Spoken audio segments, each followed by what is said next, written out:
This particular video is going to deal with shaping a cylinder form. Once you have a cylindrical form that's been thrown, you're now done with the finished size. You've gotten the wall of clay to the desired thickness, or maybe even the desired height. Now you need to think about shape. What kind of shape do you want to have? Do you want this piece to have? And when you're working with this, your couple of considerations.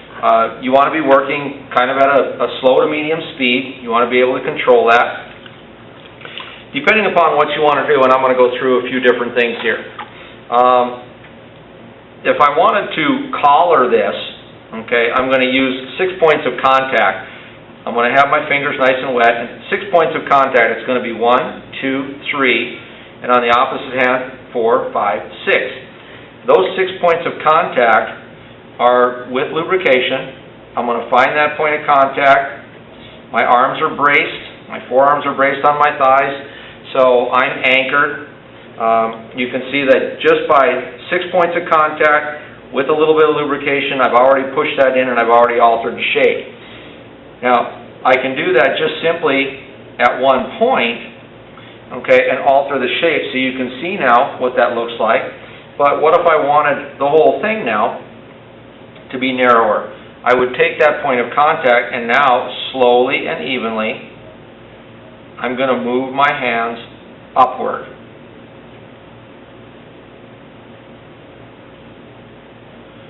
And I lift right off the rim. Now I've just given this pot a collar. Okay? So I can do that again and make it smaller. And then again move upward.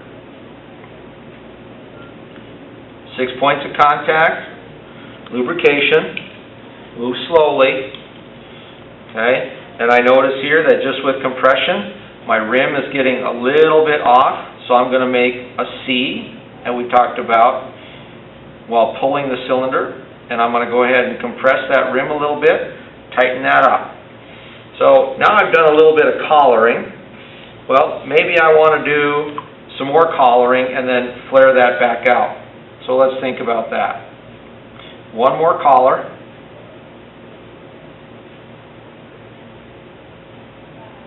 Again, 6 points of contact, lubrication, compress that rim a little bit, clean it up with the sponge, compress it, and even now there, if I wanted to, that thickness that I have, if I wanted to make that a little bit thinner, I can actually do, just like we were pulling,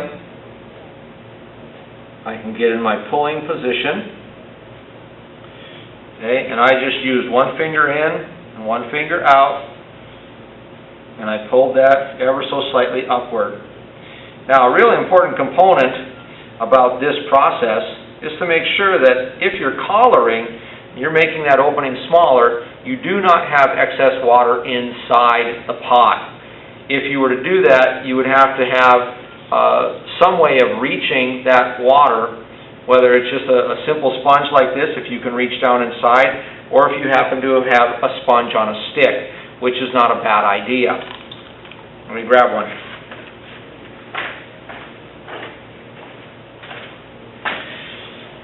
This is a sponge on a stick.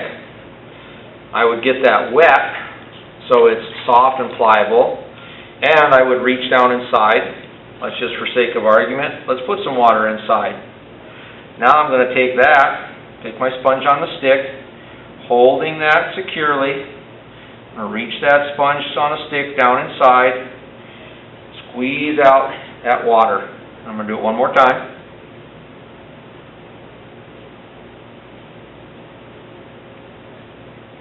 And that sponge on a stick can be used very nicely to not only get that water out of the inside, but it can be used to clean up the interior surface.